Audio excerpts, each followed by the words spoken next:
So hello everyone, welcome to Breather Pharma. So जैसा कि हमारी यूनिट थर्ड है, यूनिट थर्ड में pharmacology of drug acting on peripheral nervous system. तो हमारी फार्माकोलॉजी फर्स्ट में यूनिट थर्ड स्टार्ट कर रहे हैं, जिसमें कि मैं आपको organisation of function of ANS बताऊंगा, neural transmission and cotransmission, classification of neurotransmitter बताऊंगा। उसके बाद पैरासिम्पैथोमाइमेटिक और पैरासिम्पैथोमाइमेटिक एंड सिम्पैथोलाइटिक, ठीक है ना।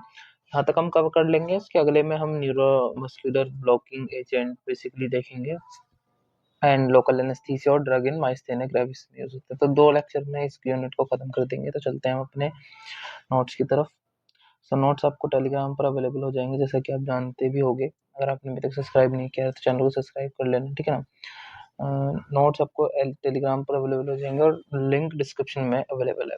तो यूनिट थर्ड है, यूनिट थर्ड का नाम है pharmacology drug acting peripheral nervous system. Peripheral nervous system से पहले नर्वस सिस्टम का देख लेते हैं कि क्या होता है। देखो, नर्वस सिस्टम 2 पार्ट में डिवाइड होता है, पेरिफेरल नर्वस सिस्टम और सेंट्रल नर्वस। इसको बेसिकली सीएनएस बोलते हैं, इसको बेसिकली पीएनएस बोलते हैं। पीएनएस फर्दर 2 टाइप में डिवाइड होता है, सोमैटिक और ऑटोनोमिक। ऑटोनोमिक को बोलते हैं एएनएस और ऑटोनोमिक नर्वस सिस्टम, सोमैटिक को एसएनएस बोलते हैं, ठीक है ना। एएनएस फर्दर डिवाइड होता है 2 पार्ट में, एक होता है सिंपैथेटिक नर्वस सिस्टम और एक होता है parasympathetic nervous system. Sympathetic nervous system कब एक्टिव होता है? फाइट, फ्लाइट एंड फियर वाली सिचुएशंस में। बेसिकली क्या होता है, यहाँ पर आपकी लड़ाई हो, डर हो, खतरा हो। और पैरासिम्पैथेटिक नर्वस सिस्टम कब एक्टिवेट होता है? नॉर्मल कंडीशंस में। बेसिकली ये नॉर्मल कंडीशन में यूज होता है। तो ऑर्गेनाइजेशन एंड फंक्शन, देखो ऑर्गेनाइजेशन यही है, कोई अलग से कुछ करने की जरूरत नहीं है, यही ऑर्गेनाइजेशन है जो मैंने आपको बताया कि नर्वस सिस्टम 2 पार्ट्स में डिवाइड है। यहाँ पर पेरिफेरल का ज्यादा रोल है, ये फिर से 2 पार्ट्स में डिवाइड है and we further ANS 2 parts में डिवाइड है। तो यही इसका ऑर्गेनाइजेशन है, कुछ ज्यादा लिखने की जरूरत नहीं है। उसके बाद आते हैं function of ANS. Function of ANS में पेरिफेरल नर्वस सिस्टम जो है वो उसमें उसके अंदर ब्रेन और स्पाइनल कॉर्ड बेसिकली इंक्लूड होता है। फंक्शन क्या होते हैं इसके? ये कंट्रोल करता है इनवॉलेंट्री प्रोसेस को, जैसे कि हार्ट रेट है। ये आपके वॉलेंट्री होते हैं जो हमारे बस में होते हैं, इनवॉलेंट्री होते हैं जो कि हम रेगुलेट नहीं कर सकते, जिनको जैसे कि हार्ट रेट है, ब्रीदिंग है, सांस लेने को भी हम कंट्रोल नहीं कर सकते, बीपी ब्लड प्रेशर को हम कंट्रोल नहीं कर सकते, डाइजेशन को हम कंट्रोल नहीं कर सकते। और वॉलेंट्री क्या होगा? हाथ उठाना, ये हाथ है इसको उठा दिया, ठीक है, हम अपने आप से कंट्रोल कर पा रहे हैं, इज कॉल्ड वॉलेंट्री। और जिसको हम कंट्रोल नहीं कर पा रहे इज कॉल्ड इनवॉलेंट्री। अब आते हैं न्यूरोह्यूमरल ट्रांसमिशन। न्यूरोह्यूमरल ट्रांसमिशन का मतलब ये आप समझ गए होंगे। देखो, सबसे पहली बात तो न्यूरोह्यूमरल, न्यूरो का मतलब है न्यूरॉन से रिलेटेड है, ह्यूमरल का मतलब है केमिकल मैसेंजर, ठीक है ना। यहाँ पर बेसिकली केमिकल मैसेंजर की बात हो रही है। ट्रांसमिशन का मतलब आप जानते हो, ट्रांसफर होना, ठीक है ना। न्यूरॉन जो है वो केमिकल मैसेंजर्स हैं एंड देन वो ट्रांसफर कर जाते हैं, ठीक है ना। उसमें स्टेप्स कौन कौन से इन्वॉल्व होते हैं? देखो, स्टेप इन्वॉल्व इन, मैंने जितना आसान हो सकता है उतना आसान करने की कोशिश की है।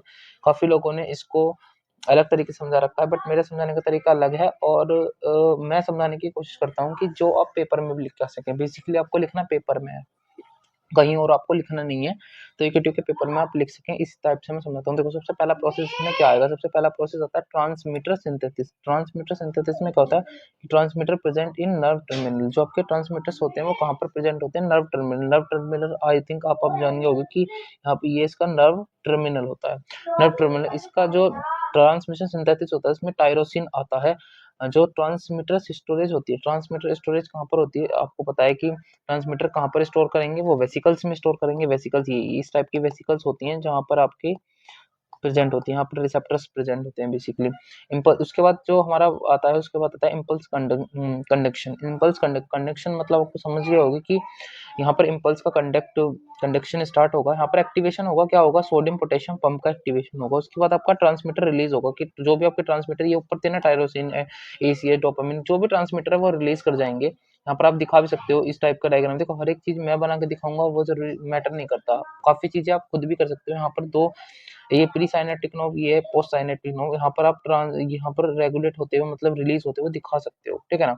Action of post junctional membrane. इसके बाद जो हमारा एक्शन कहाँ पर जनरेट होगा? पोस्ट जंक्शनल मेम्ब्रेन पर होगा। पोस्ट मतलब देखो, प्री ये है, पोस्ट ये है, तो यहीं पर ही पोस्ट मेम्ब्रेन को आप शो कर सकते हो। उसके बाद क्या होगा, ईपीएसपी होगा। इसके बाद ईपीएसपी के एक्सेप्टरी पोस्ट साइनेप्टिक पोटेंशियल, इसके उसके बाद क्या होगा, इनहिबिटरी होगा। उसके बाद इनहिबिट कर जाएगा, पहले तो एक्साइटेड स्टेट में जाएगा, फिर उसके बाद इनहिबिट कर जाएगा। उसके बाद क्या होगा, रिमूवल एक्शन ऑफ न्यूरोट्रांसमीटर, उसके बाद एक्शन रिमूव हो जाएगा।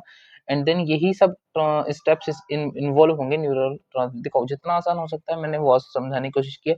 इन सभी को मैं चाहता तो डिटेल में समझा सकता था, डिटेल में बेफालतू में टाइम मेरा वेस्ट होता, आपका वेस्ट होगा, आप नहीं कर पाओगे।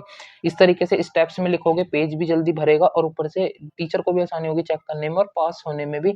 जहां पर आपको एक पेज भरने में पूरा 2 नंबर मिलेंगे, इस डायग्राम फ्लो चार्ट को बनाकर आपको 5 नंबर बहुत आराम से दे देगा कोई।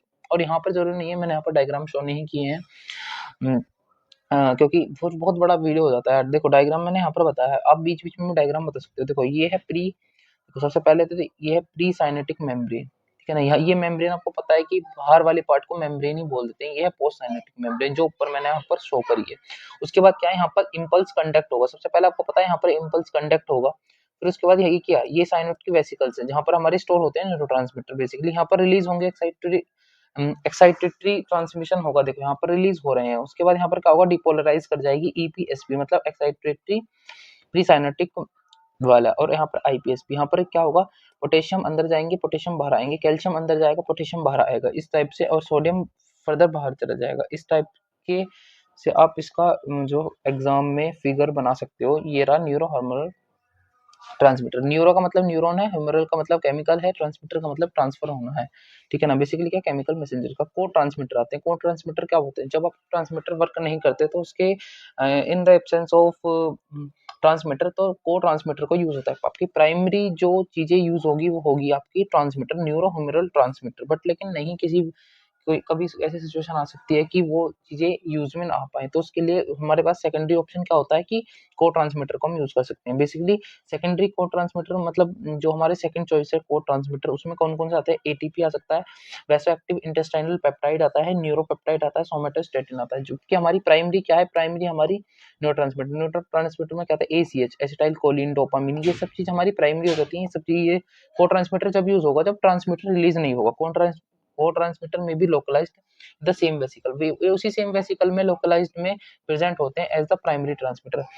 इसके बाद ये वर्क करते हैं प्राइमरी की तरह। अगर आपका प्राइमरी सिक्रीट नहीं हो रहा है तो ये वर्क करेंगे को ट्रांसमीटर प्राइमरी की तरह। बट अगर आपकी बॉडी में न्यूरोट्रांसमीटर ही सीक्रेट हो रहे हैं तो इनकी कोई आवश्यकता नहीं पड़ती है। तो यहाँ पर देख लेते हैं, ये आपकी प्री साइनेप्टिक नोव, यहाँ पर पोस्ट साइनेप्टिक नोव, ये देख सकते हो, ठीक है ना। यहाँ पर मैंने हर जगह लिखना जरूरी नहीं होता है, यहाँ पर प्री साइनेप्टिक नोव आप खुद भी लिख सकते हो, यहाँ पर वैसे मैंने लिखी भी हुई है। देखो उसके बाद क्या करेगा, सोडियम अंदर जाएगा एंड देन उसके बाद ये सोडियम, उसके बाद यहाँ पर कैल्शियम, ये रिसेप्टर्स प्रेजेंट है। बेसिकली कैल्शियम अंदर आएगा कि वेसिकल्स में ये स्टोर है, ये वेसिकल से इधर बाहर की तरफ आएगा। ये यहाँ पर ये बनाने की जरूरत नहीं है, सिर्फ और सिर्फ यहाँ पर है।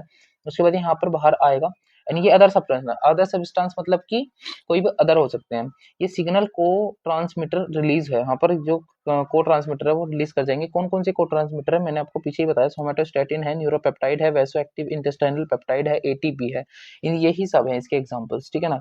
कल को एग्जांपल भी पूछ सकता है कोई, तो आप दिक्कत ना लें और इसी डायग्राम को बना सकते हैं। उसके बाद आता है क्लासिफिकेशन ऑफ न्यूरोट्रांसमीटर। क्लासिफिकेशन कैसे करते हैं, देखो भाई, न्यूरोट्रांसमीटर और also known as the chemical messenger. मैंने आपको पहले बताया था कि न्यूरोट्रांसमीटर केमिकल मैसेंजर को ही बोलते हैं। बेसिकली क्या करते हैं, न्यूरोट्रांसमीटर बाइंड होंगे, किससे बाइंड होंगे, रिसेप्टर से बाइंड होंगे। रिसेप्टर कहाँ पर होते हैं, ये आपका प्री साइनेप्टिक नोव है, आपका पोस्ट साइनेप्टिक, यहाँ पर ही आपके रिसेप्टर्स प्रेजेंट होते हैं। उसके बाद ये शो करते हैं एक्शन, या तो एक्शन में क्या शो करेंगे, इंक्रीज करेंगे, डिक्रीज करेंगे, क्या करेंगे, एक्टिविटी को। उसके बाद ये जो क्लासीफाई है वो 3 टाइप से, ये वैसे बेसिकली क्लासिफाइड बहुत सारे तरीके से हो सकते हैं कि अमीनो एसिड की फॉर्म में, ग्लूटामेट की फॉर्म में, या अदर एंजाइम्स की फॉर्म में। बट फिलहाल मैंने यहाँ पर सिंपल रखने के लिए 3 ही में डिवाइड किया है, एक्साइटेटरी, इनहिबिटरी एंड बोथ। देखो एक्साइटेटरी में कौन सा है, ACh, adrenaline, noradrenaline, dopamine, histamine, glutamate. Inhibitory action कौन सो करता है, गाबा करता है, सेरोटोनिन करता है। बोथ डोपामिन और नोरेड्रेनलिन ऐसे हैं जो कि बोथ ये दोनों ही एक्शन शो कर सकते हैं, ठीक है ना। उसके बाद देख लेते हैं कि मेजर न्यूरोट्रांसमीटर एंड इनके फंक्शन कौन कौन से है। अब मैंने यहाँ पर मेजर ही लिए हैं, कुछ ही लिए हैं मैंने यहाँ पर, आपको सभी नहीं समझाए हैं, ना ही सभी समझाने होते हैं, ठीक है ना। बेसिकली नोट्स का मतलब ही होता है कि कंसाइज फॉर्म में बहुत कुछ बताना। तो इसमें मैंने कोशिश करी है एसिटाइल कोलिन बताने की। एसिटाइल कोलिन में क्या है हमारा, देखो, इन्वॉल्व लर्निंग और and memory. Acetyl choline help करता है लर्निंग में एंड मेमोरी के अंदर, ठीक है ना। एड्रेनलिन प्राइमरी हार्मोन रिलीज होता है एड्रिनल ग्लैंड से, बट लेकिन ये कभी कभी neuron secrete as a neurotransmitter, ये कभी-कभी न्यूरोट्रांसमीटर की तरह भी वर्क करता है। डोपामिन क्या है, responsible for the feeling pleasure leading to addiction, ये ही डोपामिन आपको एडिक्शन में घेर देता है। किसी भी चीज की एडिक्शन हो सकती है, चाहे वो फिल्म की हो, चाहे वो नेटफ्लिक्स की हो, चाहे वो अदर कोई एडिक्शन हो, शराब की हो, अल्कोहल की हो, ठीक है ना। इस तरीके के एडिक्शन के लिए कौन रिस्पॉन्सिबल है, इज रिस्पॉन्सिबल फॉर डोपामिन।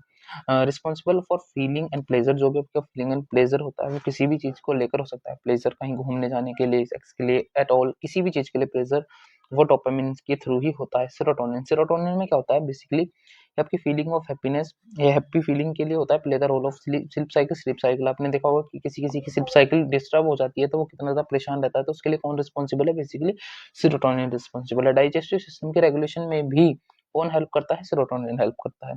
गाबा, गाबा क्या है, गाबा